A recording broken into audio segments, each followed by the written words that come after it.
everyone, Ben Coomber Radio, episode number 92. Now, I absolutely have no idea how to introduce this show. I've been watching this guy's videos for the last 2 hours, doing more research for the show. I'm a huge fan of this guy. He unfortunately got solicited by me at Body Power in front of about 5,000 people, and I said, hey, you need to come on my show. I've been asking you to come on my show for absolutely ages. I'm getting nowhere. The man could not say no. I put him under a lot of pressure. I want to start this show with a big bang, and I think if I ask this question, I'm going to get the intro I want. CT, what does Junior Miles say? Everybody, shut the fuck up. I asked for loads of people's questions and stuff on YouTube, and you know I got a barrage of different stuff. And one of the common things is for you to say your kind of motivational phrases in your talks. And it must be so nice to have all your words repeated, you know, back to you. I mean, it might be getting tiring by now. I have no idea. Well, I tell you what, it is. I guess I get the most pleasure out of it when I go to a foreign country or some country I've never been before, and you know, people are saying, "What did Junior Miles say on the streets?" I mean, that's pretty cool. Yeah, it'd be amazing. No one's really quoted me. I say stuff like "awesome," and people repeat that, but that's never going to be written on my grave, is it? I mean, you're going to have loads of cool stuff written on your grave, and I'm just going to have like "awesome."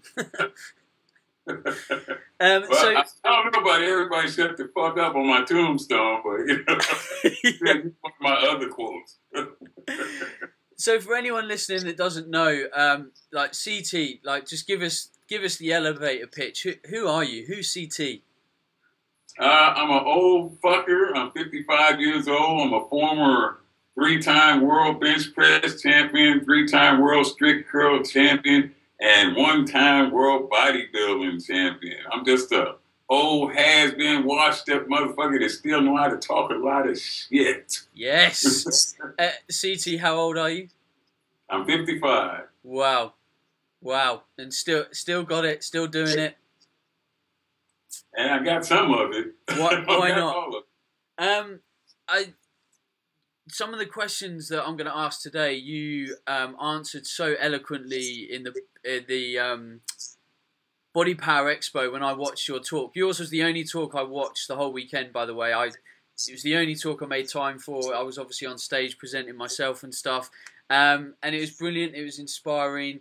And I think the best part of your work is the inspiration that you give to other people. And if I can do, you know, a minuscule amount of that, then it's absolutely fantastic. Like, what got you into fitness? Where did it start? What was the catalyst? Well, I started, well, let's just say my dad was, he's a preacher or a minister or strict coach, but he also was a fighter. He was an amateur fighter. And so, you know, I used to hear stories of what he did in the ring, and that made me want to be some type of athlete. I'd always hear about him and various family members that were super athletes. So many stories about relatives that were superhuman, that were strong. My dad was supposedly pulled a tree out of the ground from the roots, and I had one cousin, Junior Miles, that everybody knows from Shut the Fuck Up fame. He was, oh man, that guy had all kind of stories about what he throwing people on top of buildings and shit. And when I'm a little kid, I'm listening to that shit, and I'm like, fuck, I want to be an athlete. I want people to tell stories about me when I'm gone.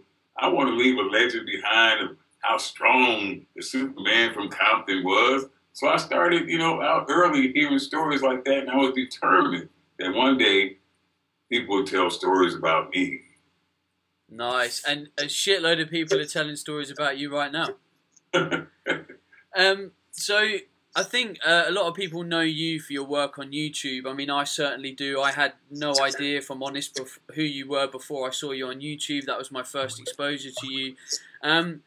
Why did you use YouTube to start to express your thoughts? How did it come about? Did you stumble into it? Did you make an effort to say, no, I want to express myself on video? Where did it come from? Definitely, it was a by chance thing. Just I had no intent. I didn't even know what YouTube was, to be honest with you. And I made a video, very old video, and they told me on the video they were telling me that you can't say any bad words because I've been saying fuck since I was probably 2, but they told me that hey, no bad words, no bad language, and that's why people will see that old video and they'll be like, what happened? What changed? Nothing changed, nothing happened. It's just that I was instructed that I couldn't, I couldn't be myself. I couldn't talk like one. And the guy comes in, Arash from Strength Project, and he says, hey, man, I want to put you on video. And I said, can I be myself? Because I didn't like the last time I was on video. I couldn't be myself. And he said, yes, absolutely, be completely yourself. And I did. And, to my surprise, 2 or 3 people looked at it. And do you not think that in the fitness industry, because, I mean, I don't know how much you pay attention to the world of fitness around you because you are submerged in it, but, people always ask questions about business and about life and about progressing yourself on a personal level. Do you not think that a lot of the answer to people's problems is being yourself and being expressive of the values that you have inside yourself? Because that's what you're doing. People love you for it, but people are looking to be able to express themselves more, but almost can't. Yeah, and I absolutely thought that nobody was going to watch that video. I absolutely thought that nobody else, or not too many people anyway, feel like I feel. And I thought that, they take a glance and say, oh, fuck that guy. He's an old shit-talking guy, and, who cares? He's a dinosaur. He's a relic. His time has passed, and he's not saying anything that's relevant to today. And I actually thought nobody was going to look. I made the video with an I don't care type of attitude. I just, absolutely was myself, and it just so happens that, there's a few people out there who have the same attitude as I do, and lucky for me. Indeed. I think being an inspirational character, a lot of people warm to you because I think the world actually lacks a lot of inspiration. I don't think there's a huge amount around us in a lot of people's daily lives. And there are only a handful of people that most people are exposed to that might be an inspiration in someone's life. Not just in health and fitness, but like just everything. Because for me, health and fitness is just almost a starting point for a lot of people. If you can get fit and healthy, then you can learn how to be stronger, more self-confident, more self-willed, and really get the stuff that you want out of life. You're an inspiration to loads of people. Who inspires you, whether they're dead or alive? Well, my biggest inspiration, without a doubt, would be my mother. And she did pass away in 2004. I watched the woman. She was sick for, most of my life. My mom was sick, and she never ever complained about being sick. She was in and out of emergency rooms, but she never ever complained about it. She bore her burden with strength and with great pride and humility. And I learned those things, from my mom. She was my inspiration. She was my strength. My dad was very physically strong, but my mother, she had the type of strength that's, measured strength of will, strength of heart, strength of compassion, the really important strength. She was the strongest person that I ever knew. And so that's where I get most of me from, is my mom. Nice. And I suppose people must ask you this regularly. If people don't know almost where to find their inspiration, something that makes them burn with some kind of passion, what kind of advice do you give them? How do you kind of guide them? Well, a passion for something. I mean, it's inconceivable for me to know somebody that isn't passionate about anything. Even if they're passionate about being a fuck up, they usually are passionate about something. And I say that passion for something or obsession for something is absolutely necessary. some people tell you that obsession is bad. It's something you shouldn't be obsessed over. This shouldn't. But if you want to be a real success at anything, I don't care what it is, man. If you cut grass, you wash windows, you mow lawns, flip pancakes, whatever the fuck you do, if you really, really want to be successful at it, you must be obsessed with that. There's no two ways about it. So if you don't have something fucking to be obsessed about, keep looking, motherfucker, until you find something. Nice. And I suppose for a lot of people that are finding that, it's not a bad thing to be unsure, right? Because I think as parents, actually, we probably put a lot of pressure on kids to almost say, well, what do you want to do when you want to grow up? And when you're a kid, you've never really formulated a passion. You've never really been given time to develop that kind of fire. So it's kind of okay to not know. And then someday you'll stumble upon it and you'll go, shit, that really geeks me out. I need to do more of that stuff. Exactly right. I couldn't agree with you more.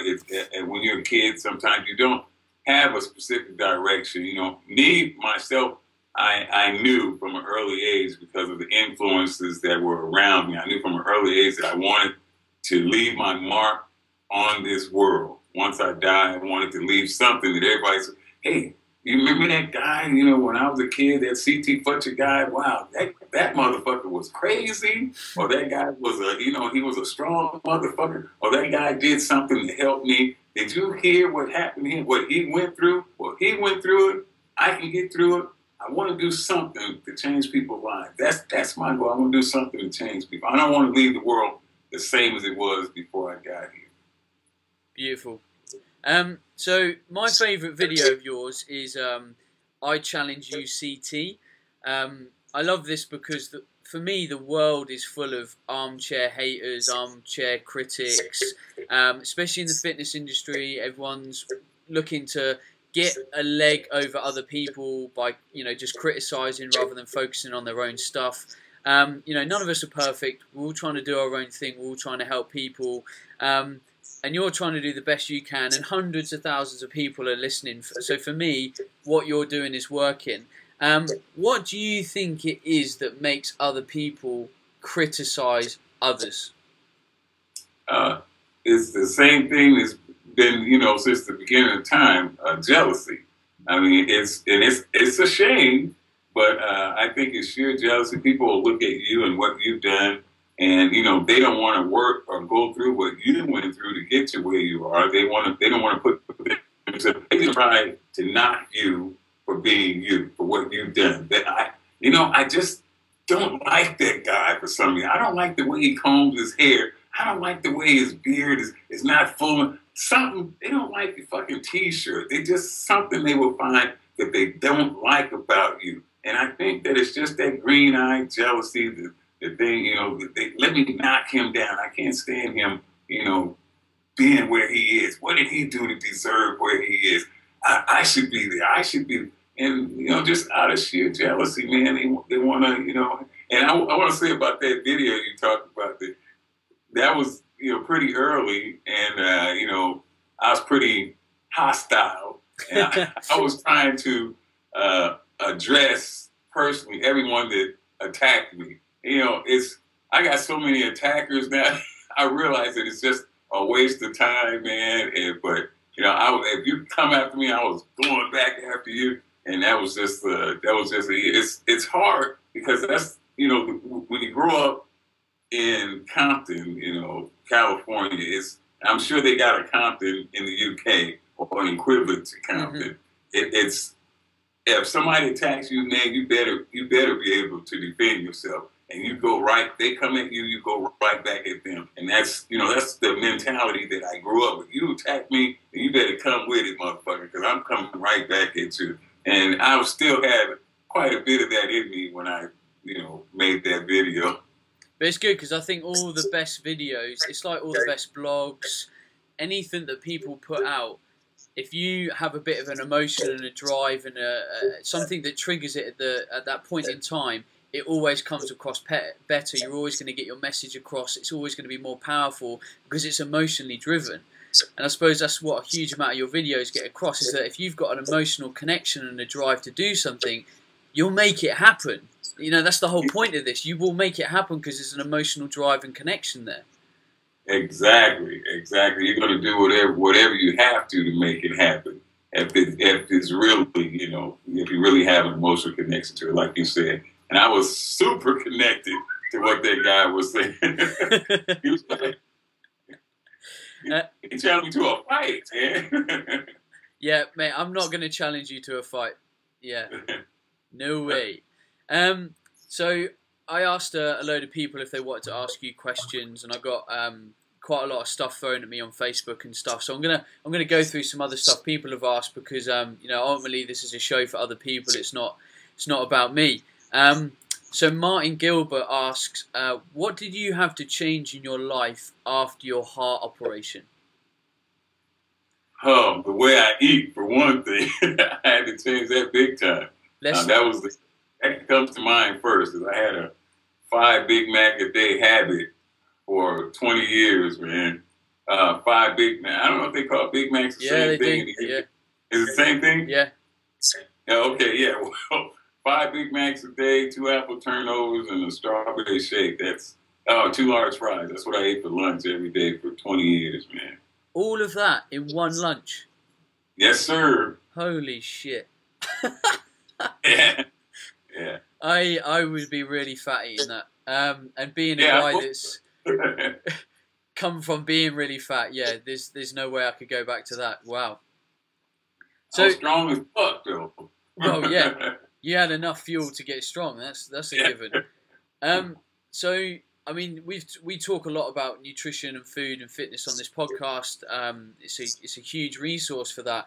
Give people a little insight into your diet. How do you kind of structure your diet and view your nutrition, you know, right now? Okay, I don't want anybody to think that I'm a nutritionist or a diet expert by any means, because I'm not. Mm-hmm. I turn to other people for that. I have a lady. Her name is Eileen, and she cooks she's a chef, and she cooks healthy stuff for me. And as long as I eat what she cooks, then I'm in fine shape. But when I go to the UK and you know, they tell me I can order whatever I want to order, sometimes I don't eat as well as I should. Sometimes I eat fucked up. But not the 5 Big Macs, but normally my normal meal today, I eat fish 3 times a day now, and sweet potatoes. My sweet potatoes, my fish 3 times a day, and the other 2 meals consist of chicken breast. Wow, yeah. So that's a big change from the Big Macs. Yeah. I bet your doctor's really happy. Yeah, he's pretty happy. I mean, I'm still not doing, you know, everything that he wants me to do, but he's pretty happy. He told me to stop lifting weights. I said, motherfucker, are you crazy?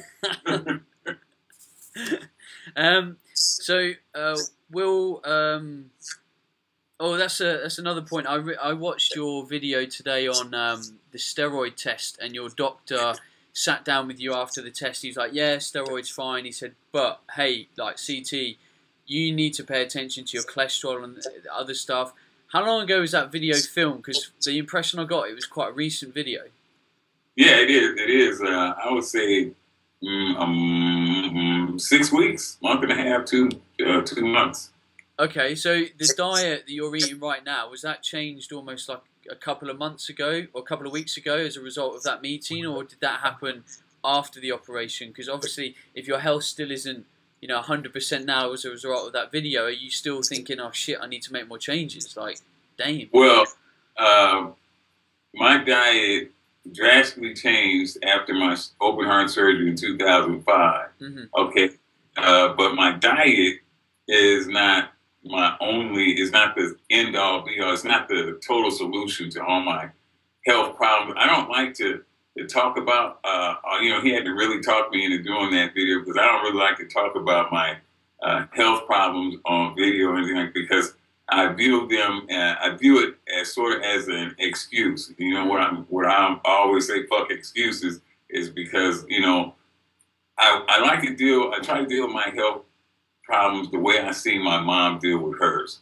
You know, she was sick, man. I mean, very sick, But if you asked her how she was doing, she would always say, "I'm blessed" or "I'm fine," you know. And so I always try to use her as my example. Somebody asked me, "Hey, how you doing?" I'm fine. You know, I have health problems and they're not going away. You know, so to complain about them or talk about them is not going to do me any good. So I just deal with it. I suck it up and I deal with it and do like my mom did. Just take it and keep going. Nice. No excuses. I like it. No excuses. Consistent message. So Will Palmer, moving on to some different questions, he says, how do you personally like to train, and do you focus on that, or is there stuff you still need to do but don't necessarily want to do? Boy. Because I think this is a common thing with gym goers. It's a damn good question too. I train now in a manner. It's super. To some people, it's super high repetition, and I do it, you know, because I believe that it's good for my cardiovascular. It's good for cardio because I'm not gonna go out and run fucking 3 or 4 miles, and you know that's totally out of the question. I'm not a CrossFitter. I lift fucking weights. So in order to get some cardio benefit from lifting weights, I have to, you know, put in really high repetition.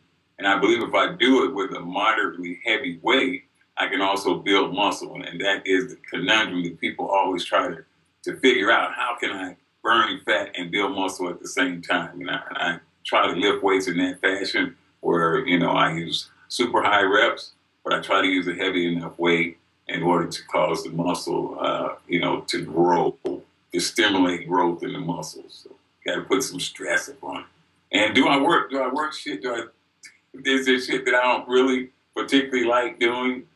Fuck yeah! And I think if you work every part of your body, there's gonna be some shit that you know you don't like to do. But if you want a complete physique, then you gotta fucking do it. I hate fucking working calves, man. I fucking hate them. That's why they fucking look like sticks now. I fucking hate them. But I'll do the motherfuckers if you absolutely, you know, put a gun in my head. But otherwise, I hate them motherfuckers. Yeah, I'm exactly the same. I've been trying to do more occlusion training recently because I brought Lane Norton over to the UK and we did some tours together around the UK, and it was obviously a topic he was talking a lot about, and I thought, if I can do more calf work in less time, where do I sign? Like, yeah. Let's go. Yeah. Yeah. That's the only workout I did. 5-minute workout I endorse, and that's 5-minute calves. Anything else in 5 minutes is bullshit, man. It's fucking bullshit. 5-minute calves work. I agree. So that makes like a beautiful segue into a different question from Stephen Smith. He says he'd like to know your training periodization layout, if you have one. Do you sort of plan your training for a year? Do you just go for it? Do you stick to the same routine? How do you work it? Well, another damn good question. I'm a very big proponent of the instinctive training system. Mm-hmm. I have a basic layout of this day, say Monday, I'm going to work my chest and triceps, and Tuesday be back. And I have a basic frame of what I'm going to put.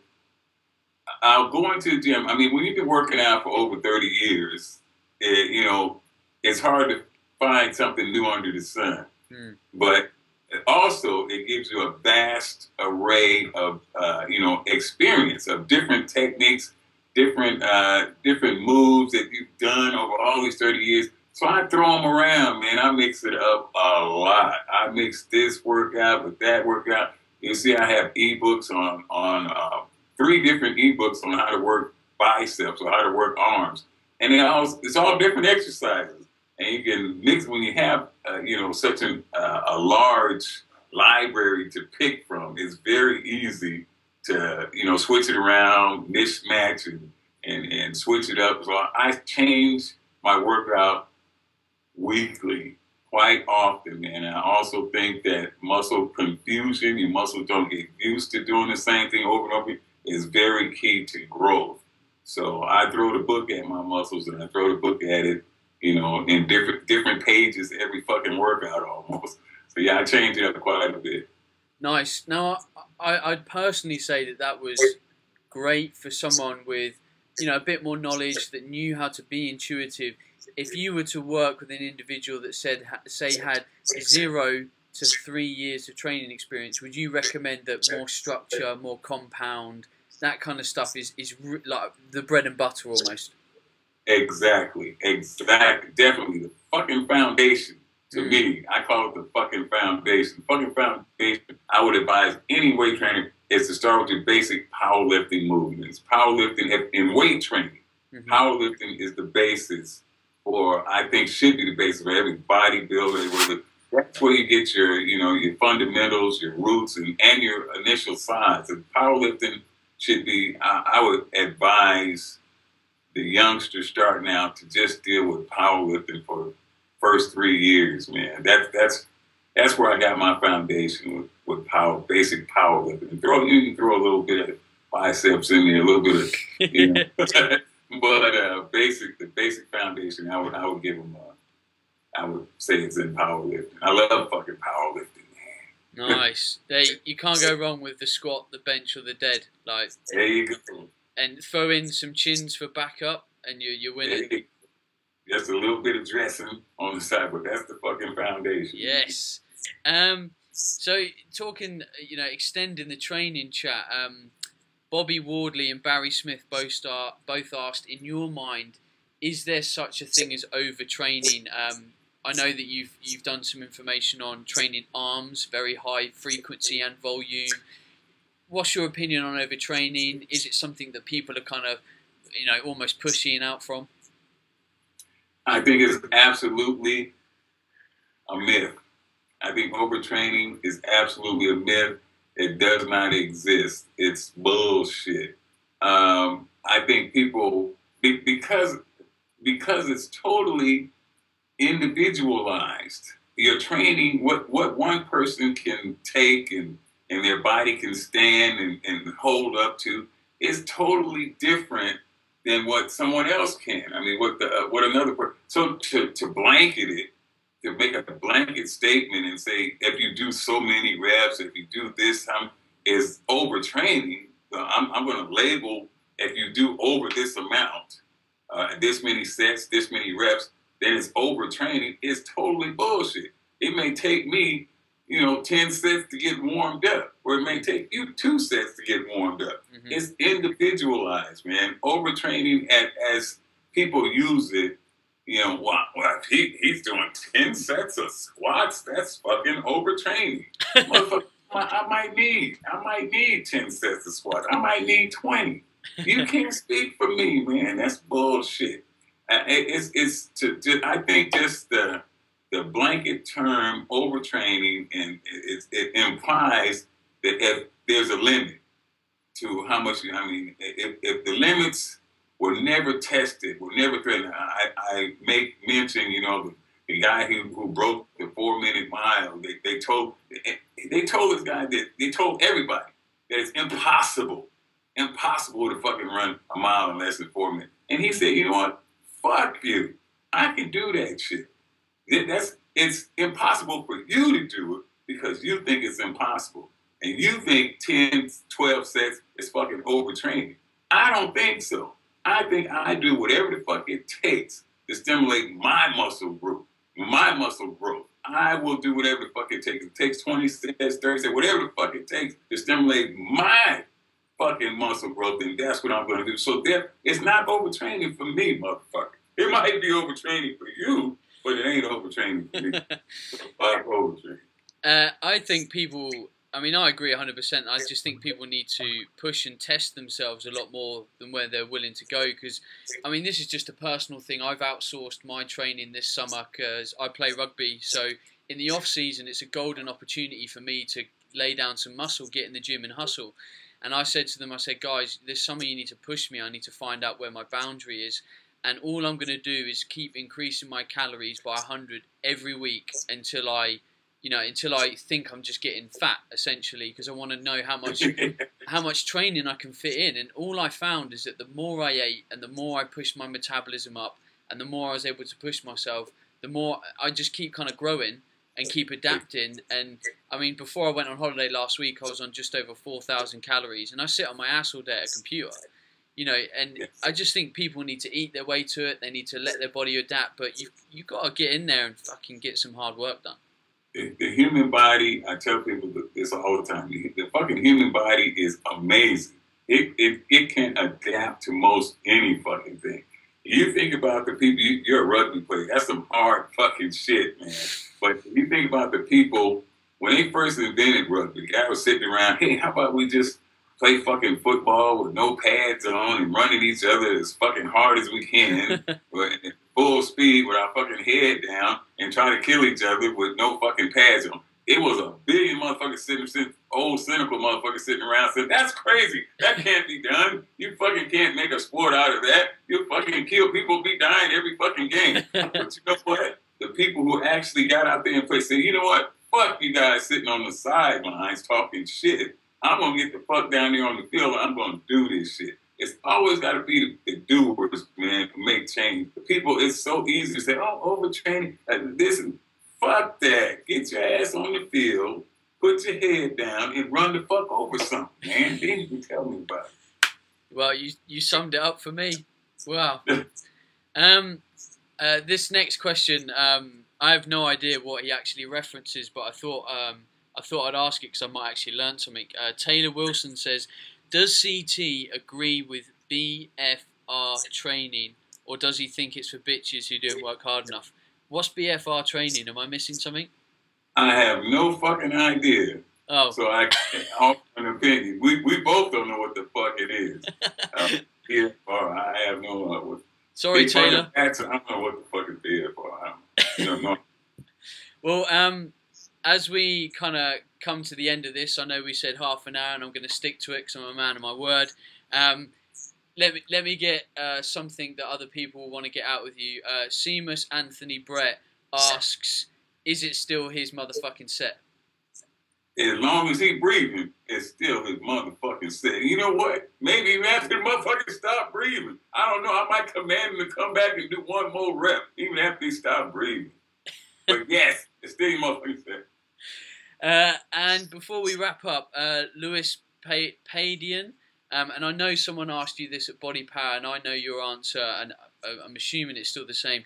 When are you looking to break your strict curl record? Well, I said 55, and I'm 55 now, so I got to get it in before I turn 56, man. But as soon as Muscle Farm stops having me run all over the globe for a minute, I can sit down, and really concentrate on it. But I'm 55, so sometime before the old man gets to be 56, I got to do it because I fucking shot my mouth off and said I was going to do it. Yeah, you did, yeah. You loaded the gun, you've now got to pull the trigger. So that's right. CT, this has been absolutely awesome. Thank you so much for your time. I really hope everyone that's listening to this has got some real benefit from it. I think you speak some incredibly wise words, and I'll always be a fan. If people want to follow you, where do you want them to go? What are the links that you want to send them to? Because people need to see and view your work. Well, of course, my YouTube channel, but ctfletcher.com. We always got something new cooking on there. I'm starting my certification class on Wednesday. Today's Monday. I'm starting certification class on Wednesday, and we got a whole bunch of people that are gonna get fucked up, and and we're gonna film it so everybody can see exactly what it is. It's very important because I want to establish it as the test. And that it's for people that already think they're in shape. They already think they're already somebody's personal trainer. They already, this is the Navy SEAL test for weightlifters, for iron people. Come to the CT fucking camp and test your motherfucking self. Nice. And so my next question should be, can you come and run that in London? I would love to. I would love to. I'd like to open up one of these Iron Addicts gyms, and you already promised me that you're going to run one for me. So I got that, the first location. I already got the manager set.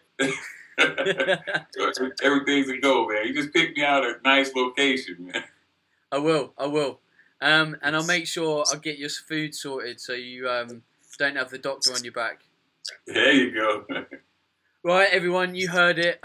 Hit up ctfletcher.com if you want to check out CT's work. That's it from me. I will be back on the show with Rachel next week doing your Q&As and getting to the bottom of your health and fitness stuff. If you've enjoyed the show, please leave us a review on iTunes. If you've watched this on YouTube, please click like, share it with your friends, subscribe to the channel, and share it on Twitter and Facebook. And until next time, that's ciao from me and CT. Thank you, and it's Steve motherfucking said. Hey everyone, Ben Coomber Radio, episode number 91. Oh, do a little song. I don't know, I just feel like it. Anyway, I'll stop there because I'm obviously really bad at singing. Rachel's already got her hands over her ears.